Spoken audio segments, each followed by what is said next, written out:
What's up, guys? Probably the last video on Reddit this time around. This guy SNNUY Sunny, or I don't know. He made this video. I don't know. This is my first time watching it. I don't know what to expect, but it's titled "The New Runeterra Announcement is Worse Than You Think," and let's just go through it together. Runeterra's latest expansion, Worldwalker, was the best set of cards to be added to the game since Rising Tides. You can ask anyone what their favorite expansion was before Worldwalker, and Rising Tides would be their answer. Nostalgia goggles or not, it shows that Runeterra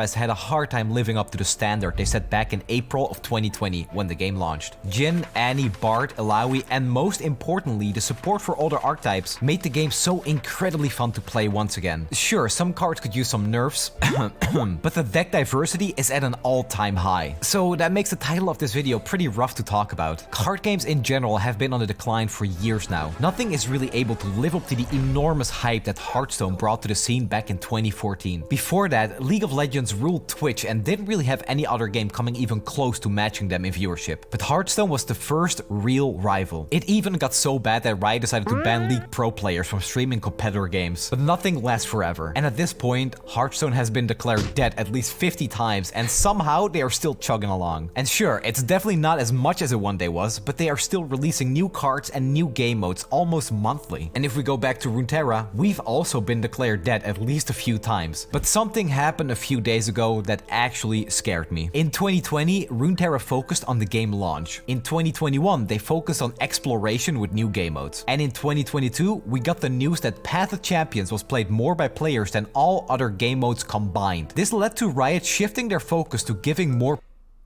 It's because that was the only thing they were focusing on. To be fair.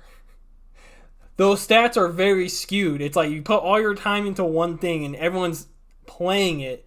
That doesn't prove, man, this idea is really good. It just proves that people are going to play what you put time into because you're probably making it good. That's what that statistic really shows you, but whatever. PvE content. No longer playing the same set of encounters, more meaningful progression, different customization. It all sounded extremely promising, and while I'm not much of a PvE player, it still sounded exciting. What sucked though is that it was implied that there would be smaller focus on PvP so they can push this kind of PvE content. This caused a huge uproar in, where else, Reddit and Twitter. Because how ridiculous is it for Riot to spend resources on the game mode that's doing well, right? Obviously, those platforms represent less than 5% of the people that actually play the game, and it'll usually be the competitive. Okay, once again, those numbers are skewed because that's all they focused on. So naturally, it's going to do better than everything. Okay, whatever. PvP players that start discussions, because these are social platforms and PvP is more social than PvE, obviously. Let's be honest though, who actually goes to Twitter or Reddit if you have nothing to complain about? There's another discussion here that says PvE numbers are inflated for a few reasons. One is that the tutorial when you first start Runeterra requires you to play through the Jinx story. And the second is that farming experience is the fastest way to acquire new cards, which is true. But the inflation standpoint is obviously nonsense, because Riot should be able to look at the data and make that distinction. But for some reason, but it's not Riot making this assumption, it's the public. And they're just saying what's going. Okay, whatever. See this comment come up almost every single time. We can be sure that if Riot's data suggests that people are enjoying PvE, they really are enjoying PvE. And if I'm being honest, I think the reason people were upset in the first place was mostly because the balance updates and card releases in 2021 were so lackluster. We could go months between patches with no meaningful adjustments, and some of the expansions we got were honestly some of the most frustrating play patterns I've ever seen. But 2022 changed that completely. The first patch, only a month after the announcement, Riot delivered big time. Massive balance updates, buffs for underplayed cards, and completely new cards to support older archetypes. This was it. Riot delivered on their promises and gave something to hype and stay excited about. Complete meta shakeups, and even though some of the cards might have been a little broken, that was completely fine because a month later we'd get another huge balance update. Overbuffing something really doesn't matter all that much if you know there are consistent changes to slightly pull them back, because this is what happened to Mona Shurima. This might be an unpopular opinion because the community was not happy with Sundisk being strong, but I'll give my hot take and say that I loved Mona Shurima being being broken for a good month, even if I didn't play the deck much myself anymore. I'm a filthy hipster and all, you know? The reason I was so happy with it is because if Riot didn't make those changes, the deck would forever be a meme. Try to buff an archetype that has been power crept a long time ago. Maybe it'll be too powerful, maybe it still won't be enough, and just maybe you'll get it exactly right. What matters is the fact that with these consistent balance updates, these overbuffed cards can be readjusted until they feel fair. A deck like Reputation got a new card,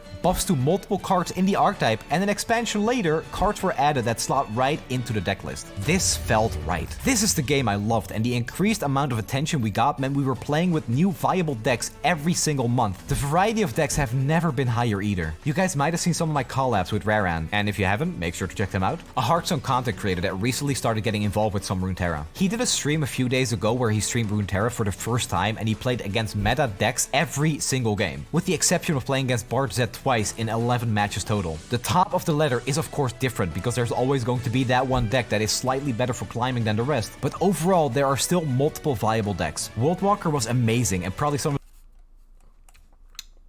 my counter argument to the multiple viable decks is that how are they viable?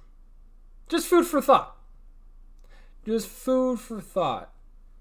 Because if you go to, because like a good example of this, if you go to League of Legends, you have the meta, and they're meta for very specific reasons that if you give it to a pro player, and then let's say like if you go top lane, right, and you have Jax who's meta, and then you have someone who's playing Riven who is not meta, right? Chances are Jax player is going to win at that high level. However, if you go lower and people are still playing the meta, if it's just because it's strong, that's kind of a problem. You know, like strong in terms of a iron player can win with this against a gold player playing a B rank deck. I feel like that's a problematic because it's like it should be viable because of these small reasons at a high level. I think decks being viable across the board, it should be like Riot. Like when you're gold or under, it's like, oh, you can realistically play whatever you want because your mastery over it is what really matters. I feel like in LOR right now, that's not really the case. I feel like meta is meta, and then everything that isn't meta kind of sucks. But, you know, that's just my perspective, but moving on. Some of the most fun I've had with the game for a long time. I was actually working on a script for one of my bigger analysis videos to talk about the new cards, but then this happened. June 3rd, Riot released an article called We're Refocusing on PvP, and the title alone made it seem like a positive message for a part of the player base overall. However, Riot has always stated the split between PvP and PvE was always going to be 50-50. Sometimes there's slightly more for new stuff in PvE, but generally it was going to be an even split. So this title already made some alarm bells go off in my head. Nothing major though, because going from 50-50 to 70-30 would be fair. So rather than continuing to split the game's focus between core PvP gameplay and the Path of Champions game mode, we want to focus on hyper-serving our PvP player base. Consistent and well-tuned card updates and exciting new expansions that you will all enjoy. Great news for me, honestly. This is what I want from Runeterra as a player because PvP is how I play the game. PvE expansions are nice, but I play them a few times a week, whereas I play PvP daily. At the same time, we are refocusing on PvP and slowing down our efforts on the Path of Champions game mode. Riot has so many projects that could benefit from all we have learned with you in our experiments so far. Without any spoilers, I can say that we're planning to share the love by redeploying a few of our game developers who have learned a lot from you to support some other projects around Riot. Some of which are already live and playable, and some of which are in our R&D pipeline, which I know you're excited to get your hands on. So if you are one of our players who loves LOR, and especially the Path of Champions, you can look forward to seeing glimmers of LOR's influence in other games from Riot soon. This is scary, because damn. I just heard they're pulling resources out of LOR because Path of Champions failed. That's what I took from that. Holy crap. Realistically what happened is they had 10 people working on Path of Champions, and they produced Path of Champions, and then Riot came in, and they were like, we're going to downsize you guys. You guys are really good. You guys are very passionate. We're going to take you 5, put you in other games, because you guys know what the hell's going on. Focus on PvE, because you guys get the numbers up to Oh, that's This means crazy. downsizing Runeterra. All the articles and videos we got to tell us how big Path of Champions has been for Legends of Runeterra, the systems being changed multiple times, the focus PvE had during Worldwalker, because let's not pretend that Bard wasn't designed as a PvE champion. This reads like PvE devs being hijacked by other games because they show more promise. And don't get me wrong, devs being moved is much better than them getting fired, but it's not like the PvE devs are instead being moved to the PvP side of LOR. Let's say that there are 20 people working on Runeterra. 10 of them work on PvP and 10 of them work on PvE. The 50-50 split like Riot talked about. When there's a post like this saying there's going to be a bigger focus on PvP again, I imagine like 5 of those PvE devs moving to the PvP team. But that's not what happened here. Those 5 PvE devs were moved to different Riot games instead. They left the LOR team. The timing here just doesn't make any sense. Path of Champions... It does. It really does. Because the game isn't doing well. And so they're downsizing so that it's not burning as much money, so it can last longer. But 2.0 was released a little over a week ago, and since most of the player base was interested in PvE, why the sudden change of plans? How can the game people are interested in PvE is because that's the only thing that's changing. Anyways, PvP be allowed to shine if the game gets all their resources cut? The takeaway here is that PvE isn't getting axed because of underperformance, because Riot has the data and there's no indication. The game is underperforming, not PvE. The game. Anyways. Of underperformance, POC 1.0 and especially POC 2.0 would never see the light of day if there weren't a ton of people playing PvE. 2.0 has been out for such a short amount of time. Riot invested into LOR, and probably when they pitched Path of Champions, they probably invested even more into it. So I think it would have seen the light of day because they're not expecting an income from them yet. But now that it's released and it's not doing so hot, like, right, it's not bringing this huge wave of people in, they're refocusing. So it makes sense. Just saying, like, if you were running this business, you would probably do the same. Like, you're taking the people who are playing Legend Terror all going to PvE. That's the metric you're using. But once again, it's obscure. It's not accurate data that you have access to, because, you know, I would like to see graphs and charts, because the difference between that metric and probably reality is probably that, oh yeah, all these people are playing Path of Champions, but retention rate is really low for new players, so they need to change that. And they're not getting as many new players over to it as they would like. But time, it would be impossible to even collect accurate data for it in that time span. So this was likely a decision made by a higher up. Developers that work on the game don't know what the senior leadership thinks. With an announcement, it's probably by business people, not by Trend Mirror Rise. It's probably by business people that are running the books. Well, probably not specifically the books, but probably the leads in the department. Announcement like this that's the complete opposite of the recent articles and video we've been seeing. It's unlikely the team responsible for the Runeterra day-to-day operations even knew an announcement like this was coming. This decision came from a senior, and this is something that happens in many organizations. What's concerning is that the higher-ups at Riot believe that other games, other projects, or other PvE experiences are more important than those at LOR. And this is probably a good thing. Wait, say that again? In many organizations. What's concerning is that the higher-ups at Riot believe that other games, other projects, or other PvE experiences are more important. What other PvE experiences are there? Besides Riot Reforge? Or Forge? Besides Riot Forge. What other PvE experiences are there? Because League, Valorant, Teamfight Tactics, that are all released are PvP. Then you have the 2 Riot Forge games that are PvE, and I don't know if they're even doing so good, if I'm being honest. And so then they're now working on a fighting game that's like in Riot, plus the other 2 PvE Riot Forge games. I'm kind of losing the line of thinking here, because I think, okay, important than those at LOR. And this is probably a good thing overall, but not for Runeterra. I'm very excited about future Riot projects and I would love to make content for them someday, but right now resources are being pulled from my favorite game of all time. Runeterra was never meant to make Riot a ton of money.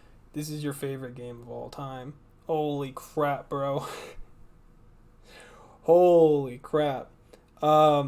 This game could be a lot better. That's all I'm gonna say. That's all I'm gonna say. Any money at all. It was supposed to expand on the lore and make players interested in other Riot games and the Runeterra universe. But right. The point of the game was it supposed to be a competitive card game. Focus on competitive. It's supposed to battle Magic or MTG Arena and take the spot of Hearthstone. The lore is just a byproduct of that. That's what they're utilizing to create. Right now, it feels like Riot doesn't believe that LOR is providing that kind of value, so they are stripping away any kind of support outside of the core of the game, which is PvP. That's a little dramatic. That's a little bit of that's some dramaticism right there. This is a dangerous downward spiral because with no PvE... It's not a downward spiral yet. It's a downsizing. Next thing you know, we have no labs, no gauntlet, no more frequent balance. Do we get labs now? Updates, no seasonal tournament support, and that means... The seasonal tournaments... means that with all of that value taken away from the game, why put devs to work on a low value game at all? And lastly, the article... That's what it is right now. That's why they're down.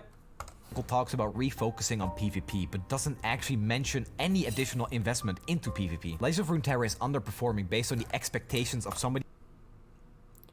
They probably don't have any direction for PvP because they probably did all this on Path of Champions, did the right thing and focused on it. They let it run, didn't get the numbers they were hoping. Higher ups came in and said, yo, we have these problems. So you five are going to come with us to work on these games. Everyone else, you guys should probably go into a new direction, probably PvP, and start working on that. And then they made the announcement. And so they're probably brainstorming of everything they could do. So I'm pretty sure the game devs have ideas that they're working on, but it's too early for them to put it out. Is it a bad situation? Yes. Is it the worst thing that has happened to them? No. Because downsizing happens a lot in corporations, especially projects like this. You know, they're not performing as well as they thought they would be, so they're giving them the amount of people so they can probably still be sustainable. Higher up in Riot Games. It starts with the PvE players leaving the game, including their limited PvP playtime, which will strengthen the decision made by the higher ups. The reduced resources will start to make more sense to the people in charge, and more resources will potentially be cut as a result. If you're talking about these resources, I would actually beg to differ. This will probably stay longer than anything else because this is how they make money. It reminds me of Heroes of the Storm, the MOBA that Blizzard made. It went into maintenance. You're gonna talk about Heroes of the Storm, huh? You're mode almost 2 years ago and receives a new champion like once a year. They just couldn't compete with a MOBA that was also the biggest game in the entire world. Meanwhile, Riot's card game isn't performing as well as it could, while Blizzard card game is still on top of the genre. There are so many different factors that could have caused Runeterra to not perform as well as we might have hoped. Are there? Are there many Wait, let me replay that. There are so many different factors that could have caused Runeterra to not perform. Is there? Is there? As well as we might have hoped. COVID happened right before the launch of Runeterra and definitely had impact on some of the promotion and marketing. You're telling me you don't think COVID helped gaming? People were stuck inside, and you think that hurt Legends of Runeterra because of the marketing? I don't. Legends of Terra, League of Legends has so many players going in, and marking LOR through there was good enough. Also, between Twitch and YouTube hitting big spikes because of COVID, because people were stuck inside, video games went up. So if anything, COVID helped LOR. It's like Valorant did really well, TFT did really well. So I don't think the problem or the many factors aren't as many as you think. I think you should be looking inward instead of outward. I think the problem is your favorite game ever, not everything else. TFT is the other strategy game that Riot released 9 months before LOR, and this might just be my own experience, but I don't enjoy playing multiple strategy games at the same time. Why not? And being extremely invested for both. I Definitely don't like being invested in both. I will agree with you there. enjoy TFT, but I haven't played more than 20 games in the last 2 years since LOR released. Not to mention how huge Set 6 was and completely revitalized the game. Runeterra also isn't in the same client as League of Legends. They did make a single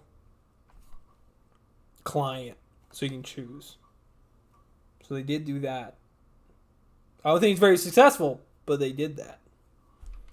Unlike TFT. And Twitch viewership has never been high for LOR because the game isn't super exciting to watch most of the time. I really feel awful for the lovely and talented team behind Runeterra. They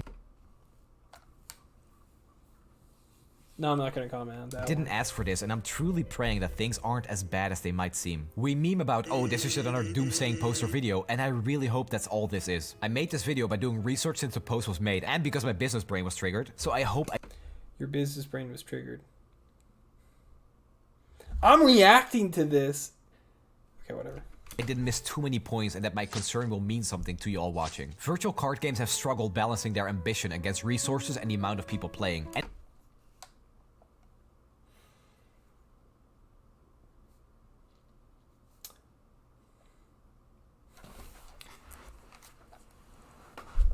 on that, I think that's a really good thing to talk about. They're battling resources. Okay, let me just replay. all watching. Virtual card games have struggled balancing their ambition against resources Ambition versus resources. and the amount of people playing. And it An amount of people playing. comes down to release cycles, limited amount of game modes, dependency on casual gamers who don't always stick with the game or even spend as much money as you'd like. Okay, I'm just going to use these. I'm assuming because it's filled the screen, there's probably not any more points. So, ambition. I forgot the other one. God damn it. But, resources and player base, right? Here's what I can say confidently about a card game specifically, is that if the game is bad, or if people aren't enjoying the game, you have to change the game instead of maybe adding content. If you look back at Magic the Gathering, their rules have drastically changed from the start to now, and you can even see that in their cards. Like, if you don't know what Black Lotus is, or I think Power 9, and you look at what they do now, night and day. Right? Like, the development is clear, and they've changed the game a lot in terms of rules and all of that. So, before you talk about resources, because like, for example, right here you have limited game modes, right? Before you talk about resources, you should be talking about, how is our game? Are we happy with our game? Is the game fun for a good amount of people? What are things that we could change to make the game better? Those are very big arguments or questions you should be asking, because I personally think you might want to start tweaking the game a little bit in terms of PvP, because I feel like now they've just been adding content, but if that's not doing anything, and if PvE is popular because you're putting all these resources in it, but new players aren't coming, and now you have to refocus on PvP, I think you might need to start changing the game, because it's been over 2 years now. So maybe the problem is the game. And this is his favorite game ever. And so I don't want to just call him out for being kind of blinded. But it's just natural for these kind of games to go through a lot of change. Yu-Gi-Oh! And Pokemon are both two games that went through a lot of different revisions and changes. Like, you remember old school Yu-Gi-Oh! Where you had Fusion and Tribute, and then you went to like Synchro and whatever other stuff they do now. I don't even know what it's called, with Zexal and all that, right? Like, the game probably needs to change, and so the balancing of resources changes from, oh, we don't have the computer space to run all these different game modes, to lowering it down to just paying people to make the game better. Just an idea. But if we're going to look at this, release cycles, I don't really want to comment on release cycles. They should at least, they took away a game mode. Whatever. They should make permanent game modes that people can actually play and be committed to. If they're going to be like you, the guy doing this video, and you're going to commit to this game, they should have other game modes that you can play. Dependent on casuals. Yeah. This isn't a unique situation. This is like every game. Like, this is like a core philosophy. Loyalty to the game happens when the game gets better. It's not like if the game's actually good. Like, think of how many people are loyal to League of Legends, right? Like, not a lot of people who play League goes to other games. It's because League is just that good. And I think the last point of not enough investment is a problem LOR doesn't have. I feel like they had the investment, they experimented, it didn't work, so now they're going to change around. I don't think this is a problem. I think they're going to be fine. I'm going to be real honest. This is kind of doomsaying because he's conflicted, but whatever. Like, all we can hope for now is that all of this isn't as bad as it seems. The game is still very enjoyable. World Walker was the... It's not...